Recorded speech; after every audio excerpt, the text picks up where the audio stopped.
Hello नमस्कार दोस्तों। आज हम बात करेंगे टाटा मोटर्स के स्टॉक के बारे में और जानेंगे इसके इम्पोर्टेंट सपोर्ट और टारगेट के बारे में। साथ ही ये वीडियो आपके एजुकेशन के लिए है, बाय सेल की कोई एडवाइस नहीं है।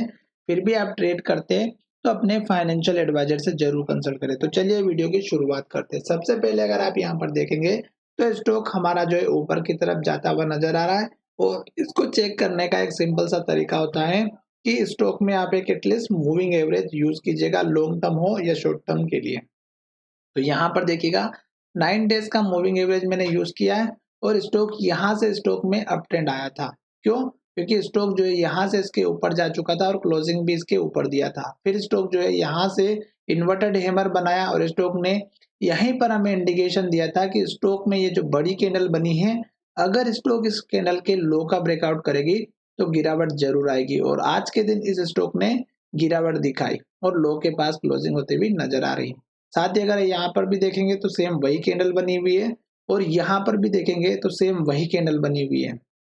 तो जब भी स्टॉक में हाई के पास में इस तरह की इन्वर्टेड हैमर कैंडल बनती है और लो का ब्रेकआउट होता है तो गिरावट जरूर आती है, जैसे कि यहाँ पर देख सकते हैं। तो ये जैसे ही लो टूटा, स्टॉक में गिरावट आई और लगातार रेड कैंडल बनती हुई नजर आई। साथ ही स्टॉक ने जो पुराने हाई होते हैं उनका ही स्टॉक सपोर्ट लेता है, जैसे कि यहाँ पर देख सकते हैं कि स्टॉक ने इस लेवल पर स्टॉक ने सपोर्ट लिया और ये लेवल ऑलरेडी हमारा यहाँ पर 3 बार टेस्ट हो चुका था। फिर स्टॉक ऊपर की तरफ गया और अब अगर आप यहाँ पर देखेंगे तो स्टॉक ने इस कैंडल के जो हाई को बनाया था वही स्टॉक ने यहाँ पर हाई बनाया, यहीं पे फिर इन्वर्टेड हैमर बनाए। फिर स्टॉक ने यहाँ पर भी सेम हाई बनाया, फिर स्टॉक में गिरावट आई। तो इस तरह से स्टॉक में क्या होता है कि जो पुराने लेवल्स होते हैं वही स्टॉक में बार बार टेस्ट होते हैं। अब मैं यहाँ पर आपको दिखाऊंगा कि स्टॉक अप ट्रेंड में जो आप पहचानते हैं उसको किस तरह से पता करना है। तो यहाँ पर आप मूविंग एवरेज को 200 कर दीजिएगा तो आपको अच्छे से समझ में आ जाएगा। तो देखिएगा स्टॉक इस कैंडल में इस मूविंग एवरेज के ऊपर चल रहा है तो लॉन्ग टर्म में स्टॉक अप ट्रेंड में दिखाई दे रहा है। साथ ही इसने क्रॉसिंग कहाँ पर किया था ये भी अगर आप चेक कर सकते हैं। तो इस चार्ट को छोटा कीजिएगा और यहाँ जाकर के स्टॉक ने एक अप मूवमेंट को दिखाया था जब स्टॉक की प्राइस जब चल रही थी 450 425 के आसपास और स्टॉक जो है यहीं से ऊपर की तरफ गया और अभी तक स्टॉक इसके ऊपर है।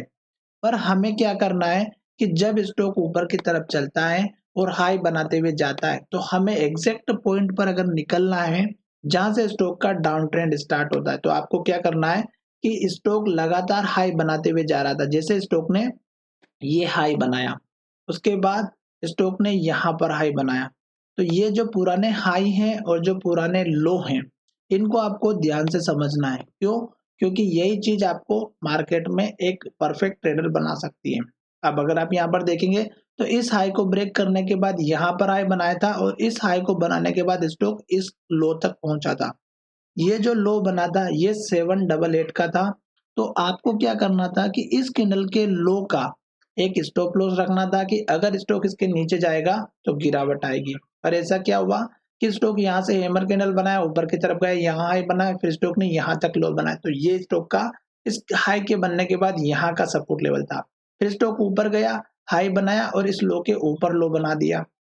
फिर स्टॉक ने हाई बनाया, फिर यहाँ लो बनाया, फिर स्टॉक ने हाई बनाया और अब स्टॉक जो है धीरे धीरे नीचे आ रहा है। तो अब इस स्टॉक का जो लो बनेगा इस हाई के आसपास बनता हुआ नजर आएगा और इसकी रेंज अगर आप देखेंगे तो 950 रुपए के आसपास की है। तो ये आपका पहला सपोर्ट लेवल रहेगा।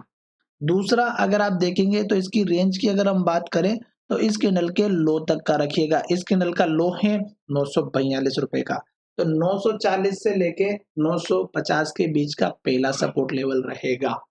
साथ ही आप यहाँ पर देखिएगा स्टॉक लगातार हाई बना रहा था, इन्वर्टेड हैमर बनाई थी और इसके हाई को ब्रेकआउट नहीं कर पाया और यहीं से स्टॉक जो है रेड कैंडल बनाते बनाते नीचे की तरफ आ रहा है। तो जब तक स्टॉक रेड कैंडल बना रहा है, लो बना रहा है, तब तक हमें वेट करना है। इस कैंडल का लो, फिर नया लो, फिर नया लो और रेड कैंडल बन रही है, लो के पास क्लोजिंग हो रही है, तो हमें वेट करना चाहिए। दूसरा सपोर्ट लेवल इस कैंडल के लो का रखिएगा जो 914 रुपए का है। तो आपको यहाँ पर छोटे छोटे सपोर्ट लेवल जरूर लेकर के चलने चाहिए। क्यों? क्योंकि स्टॉक के जो है हमारे सपोर्ट लेवल बहुत ही बढ़िया अच्छी तरीके से काम आते हैं। और मेजर सपोर्ट लेवल इस कैंडल के लो का रखिएगा जो हमारा पहली बार स्टॉक ने यहाँ पर हाई बनाया और गिरावट आई थी और यहीं से स्टॉक ऊपर की तरफ गया था। तो ये लेवल है हमारा 894 रुपए का।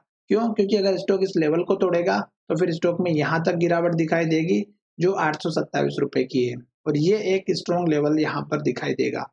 तो जैसे-जैसे स्टॉक नीचे की तरफ आता है, हमें केवल उसमें स्टॉक में वेट करना चाहिए, जल्दबाज़ी नहीं करनी चाहिए। वैसे भी स्टॉक अप ट्रेंड में चल रहा है और आज की कैंडल ने हमारी जो क्लोजिंग दी है 9 डेज़ के मूविंग एवरेज के नीचे दे दी है।